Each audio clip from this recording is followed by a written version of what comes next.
4 वर्षों में जहां एक तरफ मेरा किसान, मेरा नौजवान, मेरी महिला पस्त हो चुकी है, वहीं ये भाजपा के मंत्री, संतरी, तंत्री पूरी तरह से मस्त हो चुके हैं। जिस भारत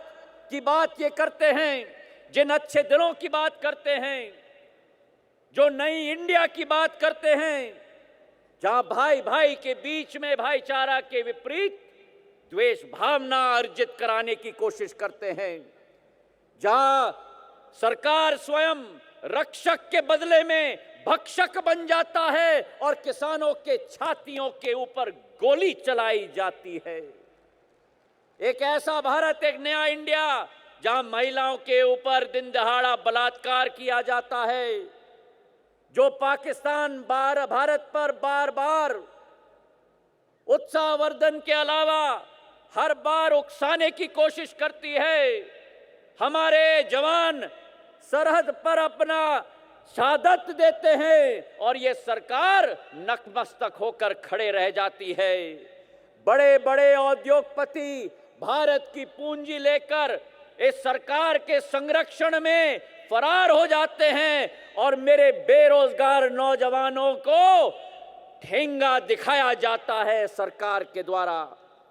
ये चुनौती मेरे भाई और बहनों, ये केवल कांग्रेस पार्टी के लिए चुनौती नहीं है। मैं तो मानता हूं कि ये भारत के अस्तित्व के लिए आज चुनौती हमारे सामने आ चुकी है। जो अच्छे दिन के ढंढोरा पीटते हैं,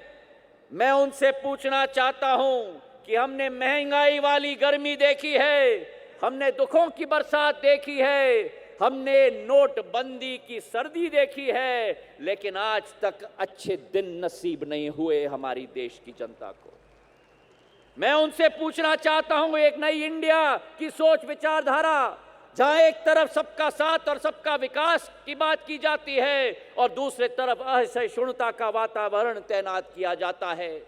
जहां रोहित वेमुला और जुनैद जैसे मेरे भाइयों को जिनकी मौत हुई है, वो इस सरकार के ऊपर आज कलंक बन चुकी है। जो ऊना की घटना हुई, जो मेरे दलित भाइयों को पीटा गया, वो हर एक संसद में एक सांसद के पीठ पर रोटी और डंडे लगे हैं। मैं ये मानता हूं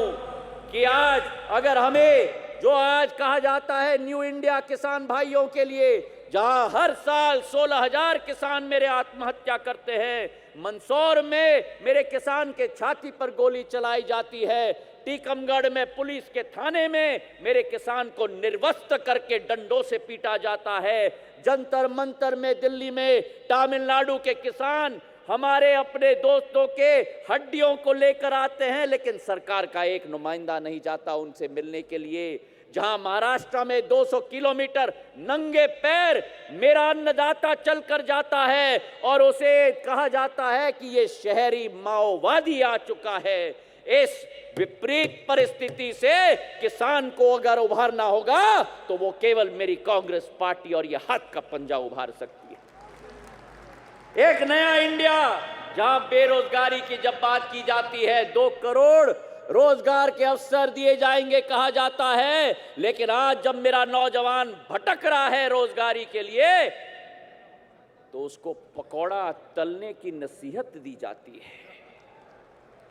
यह है मोदी जी का न्यू इंडिया,